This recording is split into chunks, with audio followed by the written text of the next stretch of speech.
Thank you for joining Wars of the Roses. As we continue with Part 17, Early Christian Influence in China, from the Adepts in the Eastern Esoteric Tradition by Manly Palmer Hall, Part 3, The Sages of China. Early Christian Influence in China. According to Heckethorn, systems of mysteries and initiation were not introduced into Chinese life until a few centuries before the Christian era. While so broad a statement should be accepted with reservations, there is material within the structure of Chinese philosophy to indicate that about the time of Christ, a strong impetus was given to the integration of esoteric societies among the Chinese. It should also be noted, however, that the I Ching, the ancient work attributed to a prehistoric emperor, contains most of the elements necessary to the development of a highly involved esoteric philosophy. Several authors are of the opinion that Buddhism and Christianity were introduced into China at approximately the same time. Both of these systems recognized and celebrated certain mysteries, practiced forms of initiation, and claimed to possess knowledge which could be conferred only upon disciples and worthy followers who had taken certain obligations and who practiced various degrees of asceticism. Eusebius, secretary historian to Constantine the Great, is authority for the statement that after the fall of Jerusalem, the apostles and disciples of Jesus Christ were scattered throughout the world. At this time, the apostle Thomas received Parthia as his allotted region. It would appear, therefore, that the sphere assigned to St. Thomas for his missionary activities was an immense region which at that time included Persia, Afghanistan, and northwest India. During the same period, the boundaries of China were more or less hypothetical and extended far into the areas now belonging to other Asiatic countries. In the breviary of the Church of Malabar, it says, "By St. Thomas was the kingdom of heaven extended even to China." Gregory, son of Aaron, called Bar Hebraeus, the Jacobite primate of the East, eulogized by the historian Gibbon, declared that Thomas was the first pontiff of the Orient, and that he announced the Christian message in the Eastern region in the second year after the ascension of our Lord. This Thomas passed through India and visited those parts of Asia located in the utmost confines of the East.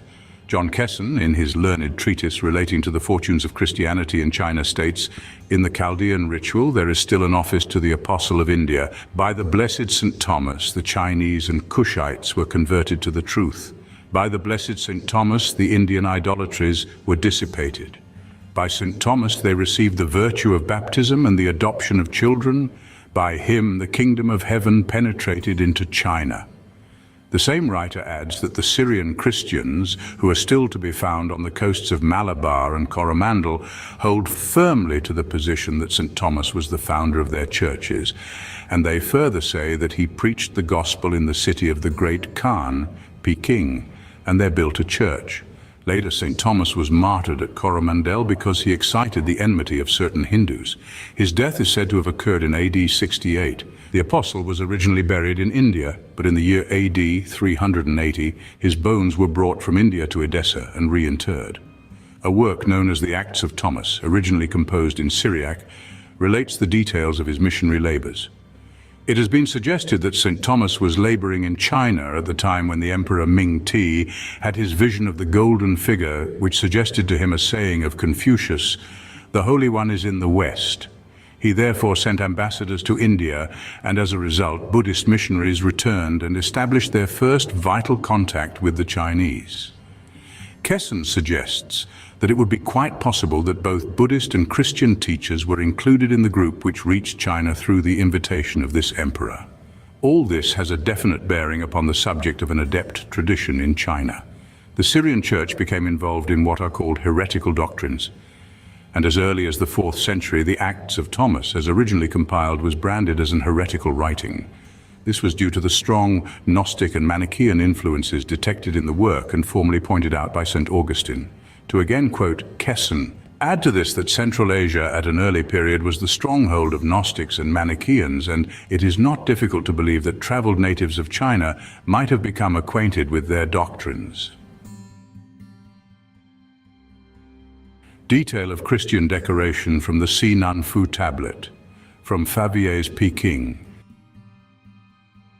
Du Halde, on his own authority, declares that a famous Chinese emperor living about the beginning of the 2nd century caused monuments to be erected testifying to the birth of Jesus in a grotto, his resurrection, his ascension, and the vestiges of his sacred feet.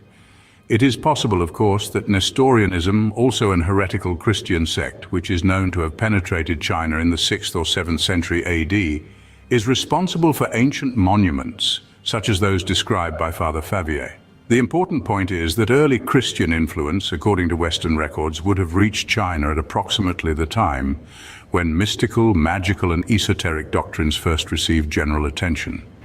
The Gnostics and Manichaeans had well-developed esoteric schools, initiated candidates into their mysteries, and emphasized a twofold division within the structure of sacred knowledge.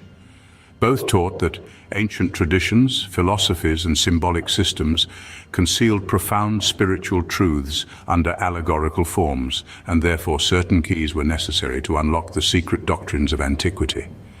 It was at this time that the Mahayana school of Buddhism, with its highly mystical overtones, rose, especially in China, corresponding closely with the second or transcendental period of Taoist philosophy. To this period also, the Chinese trace the origin of their secret societies, which, as Ward points out, appear to have derived their symbolism from sources outside of China, and to have revived the then declining initiation systems of Egypt, Greece, and the Near East. Obviously, the necessary records are imperfect, and therefore any dogmatic attitude is unrealistic. Yet from a series of coincidences, some inferences may be gathered. It is certain that in the 1st or 2nd century AD, profound changes were wrought in Chinese religion. Systems of initiation had long existed in India and could be responsible for part of this change, but the possibility of other factors cannot be entirely ignored. Certainly, Gnosticism, Neoplatonism, and Manichaeism perpetuated the mysteries in the Mediterranean area until these sects were virtually destroyed by the rise of Orthodox Christianity. It is known that the principal leaders and disciples of all these schools moved eastward and took refuge outside the boundaries of Christendom. Here they found congenial scholarship and an intellectual liberality which invited exchange of ideas and concepts. In the 6th and 7th centuries, Nestorianism and the vestiges of the old mystery cults contributed to the rise of Islam, and there is nothing to deny that in a somewhat less spectacular manner, these so-called heretics may have sown their seeds in the Far East, and that the later harvest is to be found in the schools of Indian, Chinese, Japanese, and Tibetan mysticism. Allowing that the semi-historical records of the old Chinese secret societies are at least partly true, all would fit together to a recognizable pattern. In due time, this pattern inevitably became so utterly Chinese that it was no longer subjected to critical examination as to its origin or primary purpose. The collapse of European civilization and the prevailing confusion of the Dark Ages created intellectual boundaries and caused the European mind to become so introverted that it ignored and finally forgot the older cultural relationships between the Occident and the Orient. It is only within the last century that this large subject has been reopened. Thank you for watching, and please don't forget to share, like, subscribe and comment, and if you can please consider donating to Wars of the Roses. Links to PayPal and Patreon are in the description. Thank you so very much.